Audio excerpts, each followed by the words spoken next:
J'ai juste deux points à part avant de commencer cette vidéo. Donc déjà le premier point c'est que comme vous pouvez le voir, c'est fini la 4 tiers, j'ai enfin réussi à paramétrer ma caméra après plus de 3 ans à l'avoir. Donc ça c'est la première bonne nouvelle. La deuxième c'est que mes deux e-books sont sortis et sont disponibles sur Payip. Honnêtement je pense pas non plus vanter que ce soit les meilleurs e-books disponibles sur le marché. Je pense quand même qu'il y a pas mal de trucs intéressants à lire. Donc honnêtement, si vous voulez me soutenir, complètement libre à vous d'aller regarder, d'aller checker un œil. Comment on dit déjà? D'aller y jeter un œil, voilà. Autre chose, j'ai eu mon bac aujourd'hui. J'ai eu mon bac avec 10,59 de moyenne. Et on parlera de ça plus tard dans la vidéo. Je voulais juste demander, comme il y a sûrement encore pas mal de rétention à ce moment-là de la vidéo, parce que ça fait qu'une minute, si ça pourrait être intéressant que je fasse, en attendant de pouvoir faire des vidéos en voiture, de faire des vidéos sur l'histoire de certaines marques automobiles ou de certaines voitures, d'en parler un peu en détail. Je sais pas trop comment je vais le tourner, mais peut-être des vidéos un peu plus élaborées que celle-ci. Où certes, je parle, tu vois, je parlerai, il y aura des moments face caméra comme ça, mais avec quand même un certain montage derrière, donc des extraits, des explications, des images, des trucs comme ça. Donc voilà, si ça pourrait vous intéresser, faites-moi en part. D'ailleurs, si vous avez des recommandations de vidéos à me faire, parce qu'en fait, je traite de beaucoup de sujets, mais je me rends compte qu'au final, tu vois, je tourne un peu en rond parfois. Genre, il m'arrive de redire les mêmes choses que dans d'anciennes vidéos ou d'autres choses. Le truc, c'est que d'une certaine manière, je n'ai pas envie de baisser ma productivité. Je compte rester à une vidéo par jour, et ça ne tient qu'à moi, tu vois, de réfléchir plus. Donc, je continuerai de me creuser le cerveau pour trouver des idées de vidéos, ça c'est sûr. Il n'y a pas de doute là-dessus. Je continuerai de réfléchir. Simplement, si vous avez des idées ou des recommandations, je serai complètement à votre écoute. Et je pense que ça pourrait également être intéressant de faire des vidéos qui intéressent la communauté. Si vous avez des questions particulières en commentaire, vous pouvez me les poser, j'y répondrai aussi.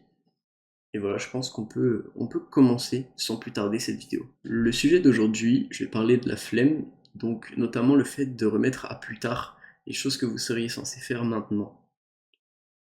Alors certes, la flemme, c'est, encore une fois, j'en parle souvent, mais c'est le confort. C'est un sentiment très confortable d'avoir la flemme parce qu'en fait, on reste dans le déni de ne pas effectuer une tâche que l'on devrait effectuer.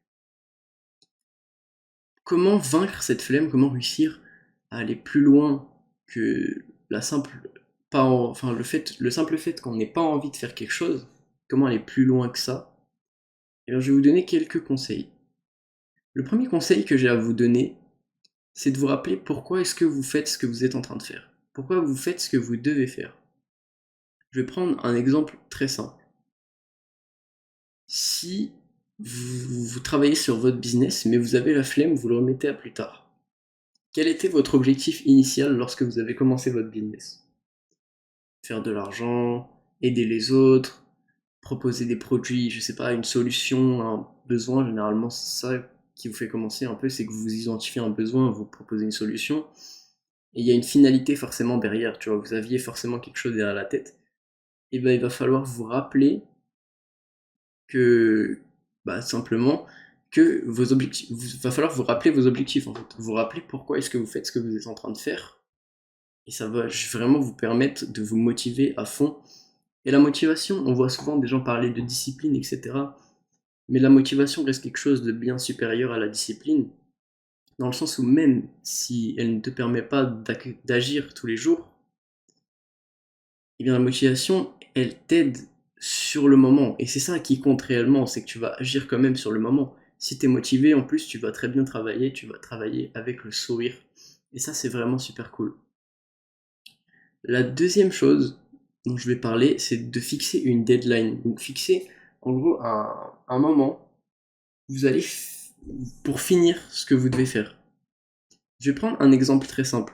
Lorsque vous êtes par exemple à l'école, lorsque vous étiez par exemple encore à l'école, les profs, quand ils vous donnaient des devoirs ou que vous aviez un contrôle, vous aviez un jour précis pour rendre ce devoir ou tout simplement pour savoir que vous allez effectuer le contrôle qu'il vous a donné. À partir de ce moment-là, même si vous remettiez entre guillemets à plus tard le fait de le faire, quand vous arriviez à la veille, bon pas moi parce que j'étais un mauvais élève, mais les gens qui bossaient, quand ils voient qu'ils arrivent à la veille du contrôle, quoi qu'il arrive, ils vont réviser, ils vont faire leurs devoirs, c'est sûr, tu vois. Mais ils vont l'effectuer, même s'ils n'en ont pas envie, parce que généralement ils n'en ont pas envie. Et ils vont quand même le faire. Vous voyez là où je veux en venir, c'est que si vous vous donnez en gros une deadline à un moment bien précis pour effectuer ce que vous allez faire, dans le sens où par exemple, vous vous dites je dois écrire tel truc, par exemple, je dois tourner une vidéo. Moi, je me fixe toujours une deadline de tourner une vidéo par jour. Et pour le moment, depuis que j'ai commencé il y a environ un mois à tourner une vidéo tous les jours, en tout cas à uploader une vidéo tous les jours, il n'y a que 2 jours où je n'ai pas pu le faire.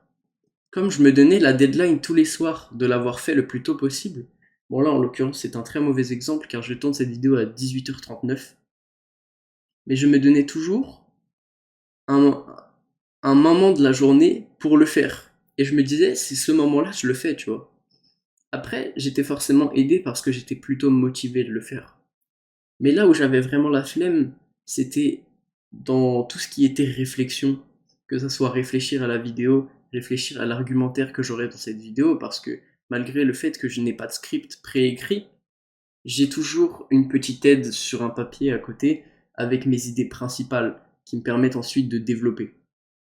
Et donc, parfois réfléchir, trouver un sujet de vidéo, et comme du coup vous avez sûrement vu au début de cette vidéo, c'est parfois complexe pour moi, c'est parfois difficile. Mais en me fixant un temps exact pour le faire, que ça soit en l'organisant sur mon planning ou tout simplement en me disant je dois tourner telle vidéo avant telle heure, tel jour, eh bien je vais le faire, que j'en ai envie ou pas finalement. En gros, mon cerveau est contraint à le faire puisque je me suis fixé une date, une heure ou un moment simplement limite pour le faire, pour procéder. Et ça, c'est vraiment super cool, encore une fois, parce que vraiment, ça vous oblige d'une certaine manière à faire la chose.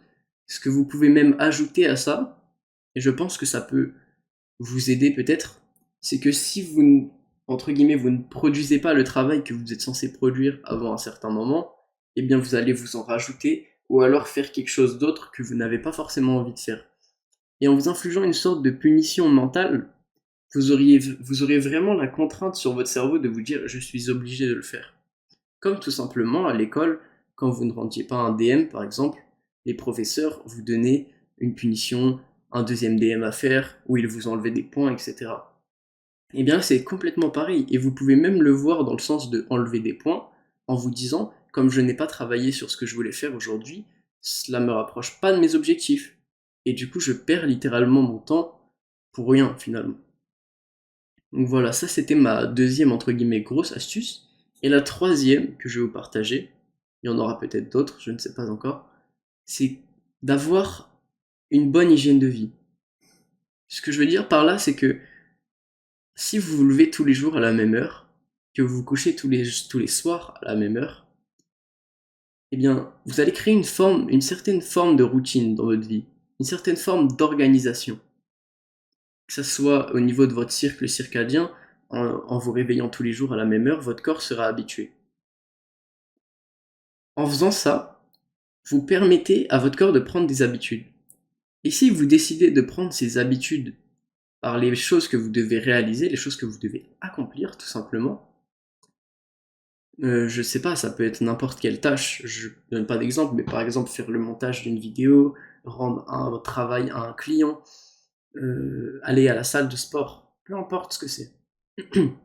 Si vous l'intégrez dans votre routine, ça va devenir une normalité. Et la normalité, c'est l'ennemi juré de la flemme. Parce que si pour vous quelque chose est normal, vous n'aurez pas la flemme de le faire. Le problème, c'est qu'aujourd'hui, avec les réseaux sociaux, plutôt que de par exemple faire passer l'aspirateur, je ne sais pas, faire le ménage, on va se conforter, on va se dire notre réflexe entre guillemets de survie maintenant, c'est de scroll pour entre guillemets s'enlever de la tête le fait qu'on doit faire quelque chose. Si tu remplaces vraiment cette habitude, une mauvaise habitude, qui est une très mauvaise habitude, par faire quelque chose de positif. Et ça peut être quelque chose de positif sur n'importe quoi. Quelque chose de positif sur n'importe quoi. Tu peux simplement passer un coup d'aspirateur à la place de scroller 5 minutes sur les réseaux. Alors, je dis pas que je le fais, encore une fois, je suis loin d'être l'humain parfait, et quand je donne des conseils, ça veut pas dire que je les applique toujours. Je suis loin d'être le meilleur, je le dis toujours, je suis loin d'être le meilleur, j'essaye juste de devenir meilleur. Et c'est cette mentalité-là qu'il faut adopter. Il faut savoir rester humble, tout en sachant quand même ce que l'on vaut, mais toujours avoir cette mentalité de croissance, de vouloir devenir quelqu'un de meilleur. Voilà, c'est ce que j'avais à dire sur ça. Mais donc fixez-vous des habitudes, fixez-vous une routine de vie qui est stable, le plus stable possible, car ça va vous permettre de ne pas détourner les yeux de vos objectifs, des travaux que vous devez faire, que vous devez rendre, et tout simplement du travail que vous avez à accomplir. En général, peu importe les tâches, peu importe. Le but, ça va être de créer une routine où, dans votre routine, tout simplement, vous accomplissez cette tâche. Et ça va énormément vous aider. Ça sera très positif tous les jours. Donc, du coup, j'ai vu quelque chose, je vais vous en parler. Comme vous pouvez le constater, je ne l'applique pas, encore une fois. C'est la deuxième fois que je tourne cette séquence, en fait, parce que j'ai oublié le nom de la loi qui consistait à ça, en fait. Donc, en fait, cette loi, c'est la loi de l'attraction, et elle consiste à ce que, en gros, tes pensées deviennent la réalité. Et donc, c'est quelque chose qui utilise ça, c'est-à-dire que pour réussir à ne plus avoir la flemme, il faut être quelqu'un d'organisé, comme je l'ai dit plus tôt. Et pour être organisé, il faut du coup que tu sois quelqu'un d'organisé. Jusque-là, vous me suivez, je pense. Et en fait, cet effet, il joue sur le fait que si vous pensez que vous êtes organisé, eh bien vous allez vraiment l'être. Donc par exemple, si vous rangez votre chambre ici, bon moi, encore une fois, vous pouvez le voir, ce n'est pas le cas, ça va vous faire penser que vous êtes quelqu'un d'organisé. Et donc, en pensant que vous êtes quelqu'un d'organisé, vous allez vous mettre à vraiment vous organiser. Par une sorte de course dans votre ego, en fait, votre ego va vouloir matcher les attentes de ce que vous pensez que vous êtes réellement. Et donc, d'une certaine manière, je pense que cette méthode, entre guillemets, peut-être blessante pour l'ego si vous n'arrivez pas à la suivre. Mais dans tous les cas, ça ne fait pas de mal, je pense, de ranger sa chambre, de ranger son environnement, en fait, et d'être quelqu'un tout simplement d'organisé. Et ça vous permet, je pense, d'être bien dans votre esprit. Moi, je ne l'applique pas parce que je pense peut-être l'appliquer. J'ai pas énormément de choses dans ma chambre dans tous les cas, donc ça me prendrait pas vraiment beaucoup de temps. Et disons que je trouve être quelqu'un de plutôt déjà organisé de base. Et dans ma vision des choses à moi, alors j'ai vu ça, j'ai lu ça et je me suis un peu renseigné sur internet. Et donc je suis arrivé pas à une conclusion du coup, j'en suis arrivé à ce que je vous ai dit avant. Moi personnellement, même si je l'ai lu et qu'en soi d'une certaine manière je comprends complètement, je ne soutiens pas forcément cette théorie, je n'en suis pas partisan, dans le sens où, comme vous pouvez le voir, je range pas ma chambre. Enfin, je fais pas des actions pour penser que je suis quelque chose, tu vois. Je fais des actions pour vraiment être quelque chose. Je pense que c'est un peu plus profond, mais d'une certaine manière, pour commencer, des gens qui n'ont, entre guillemets, jamais été organisés, je pense que ça peut bien vous aider, du coup, bah, tout simplement vous lancer dans une certaine boucle d'organisation et tout simplement d'arrêter d'avoir la flemme, comme je le dis. Donc voilà, c'est à peu près tout ce que j'avais à dire pour cette vidéo. Je remercie comme d'habitude tous ceux qui prennent le temps de regarder jusqu'à la fin, ça me fait très plaisir. Si vous avez encore une fois des commentaires, des avis, si vous pouvez vous abonner, mettre un like, ça me ferait extrêmement plaisir. Et moi je vous dis à la prochaine vidéo, comme d'habitude. Salut à tous.